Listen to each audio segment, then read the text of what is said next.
Hello, my name is Michelle Hauke, and I'm going to be talking about abolishing the insanity defense. This is for my capstone project for my criminal justice degree.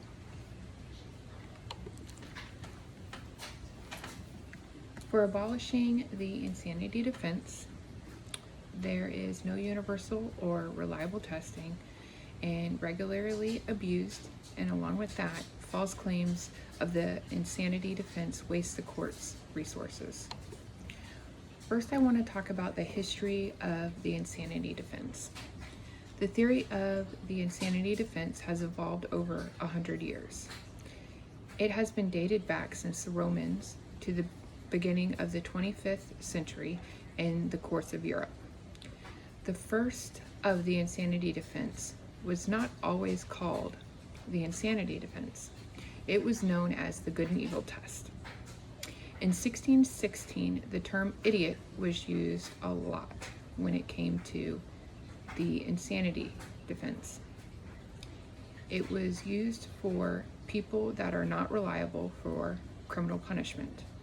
In 1974, the idiot test would be changed to the wild beast test. The wild beast test was to help provide that the defendant could not face any criminal liability if they could not understand that their actions were any more than an animal in a wild.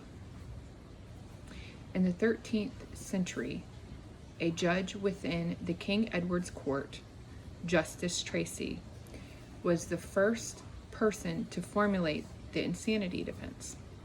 This was the first to acquit someone with the insanity to find a defendant to be a madman.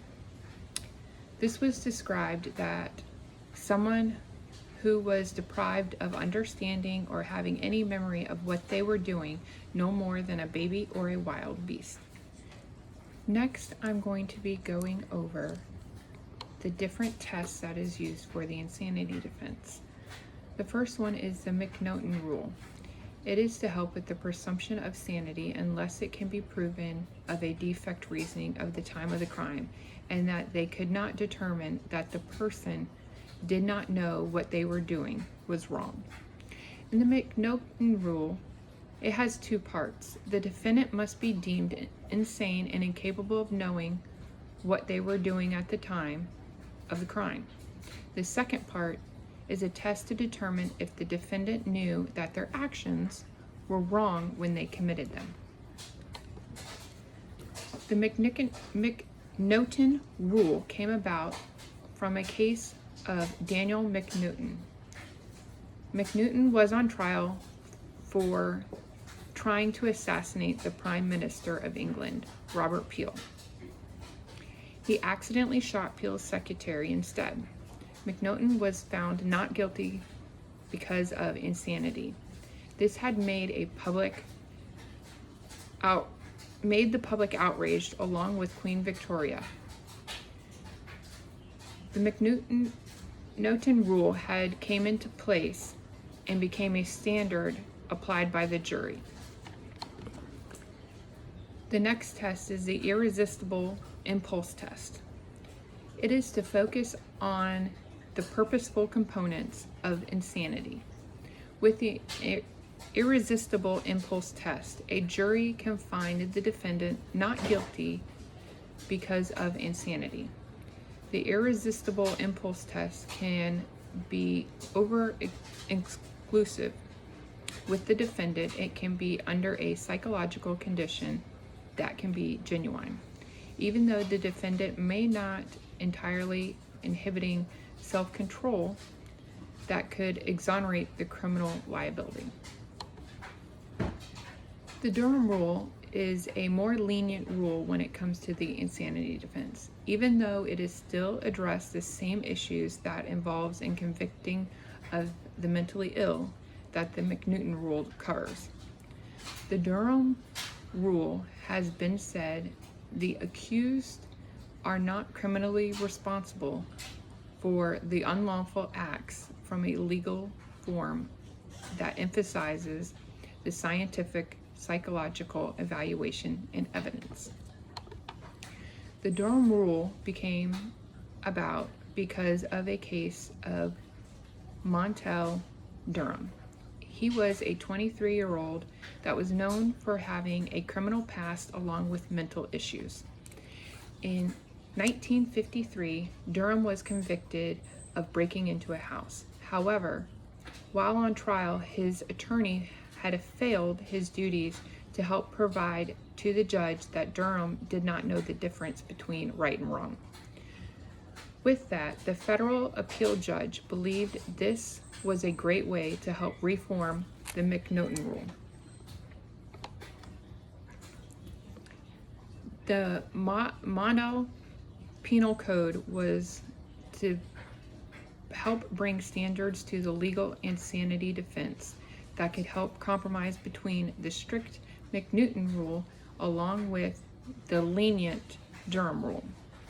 Within the code, it is to help defendants that are not responsible for their criminal actions and a result of a mental disease or defect.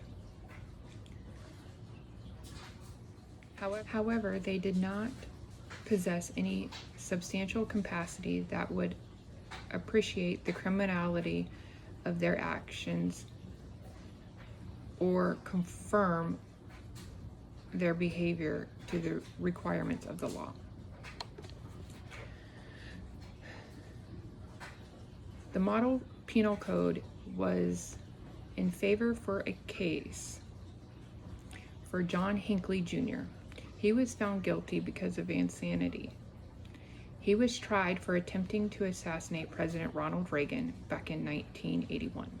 In this case, he was found to be obsessed with the movie Taxi Driver, along with the main character, Jodie Foster.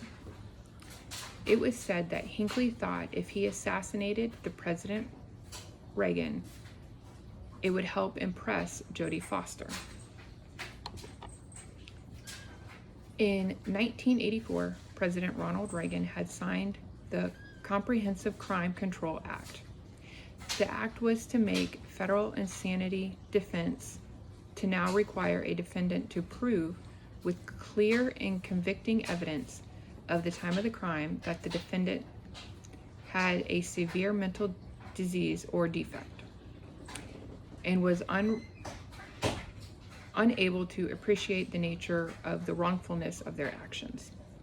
The act also contains the Insanity Defense Reformed Act of 1984. It was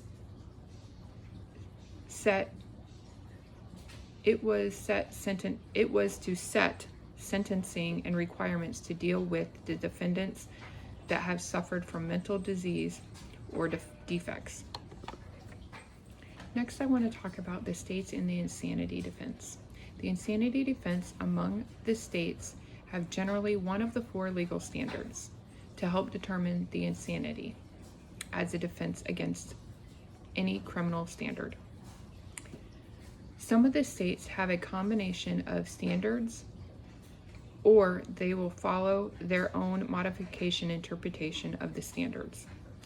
There are some states that have abolished the insanity defense, but they still allow some type of guilty by insane verdict. Kansas is the only state that fully has abolished the insanity defense entirely. The insanity defense within the courts. The laws that surround mental health in criminal cases, it can be very complex and technical when it comes to making someone to grasp the effects of sentencing someone that should be getting the death penalty.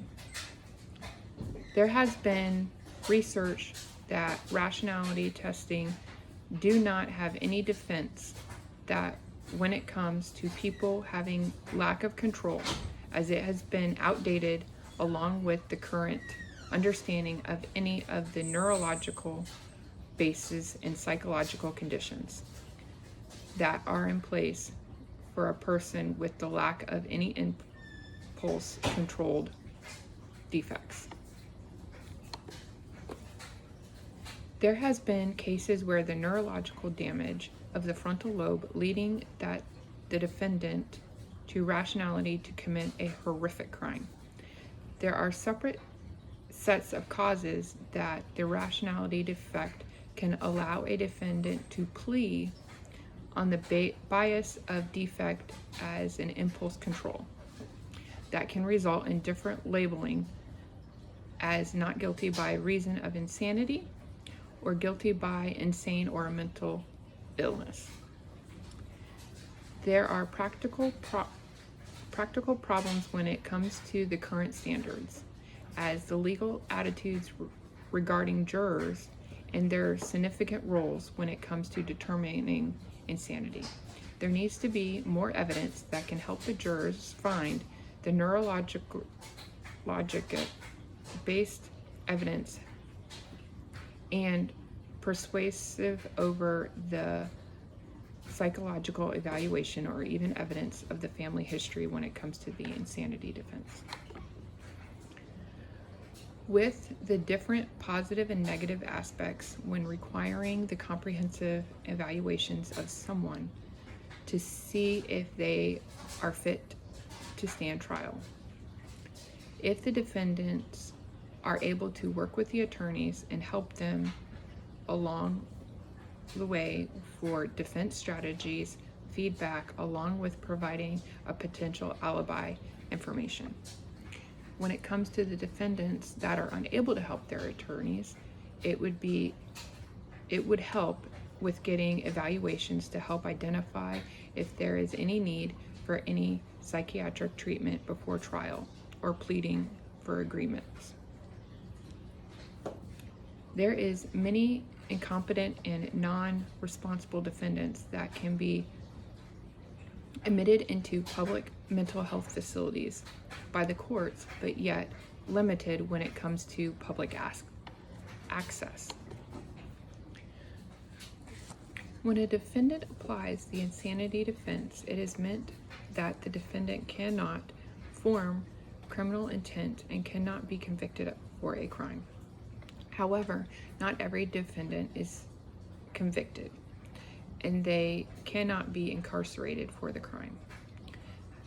When people can only be incarcerated at the level if they are convicted of a crime. Defendants that are convicted with insanity defense tend to receive a longer sentence than defendants that are tried for the same crime. This is because they are sentenced to mental health sections of prisons or mental health hospitals. Over the years, there have been large amounts of criticism against the legal insanity defense. The criticism has been the misplaced and or produced versions of how the insanity defense truly works and how it reflects the outdated modes of thinking than the modern medical views, as it can lead to confusing and unpredictable doctrines. There is a lot of belief that there is a big amount of people that often fake the plea defense of insanity. However, there has only been 1% of cases that have been successful, over 26% of cases. Since 1978, there have been about 2 million defendants that have been on trial for crimes that rise the insanity defense. However, only 1,625 defendants were found legally insane. The insanity defense has gone through many changes over the years. However, there are still many changes that need to happen when it comes to the insanity defense. With having the insanity defense differ state to state makes it a lot harder on the legal aspects of the criminal defense, as one defendant can commit a crime in one state and be convicted a different way than a defendant in a different state convicted for the same crime. There needs to be uniformity on the insanity defense throughout the states to work the same for the insanity defense defense to truly work correctly.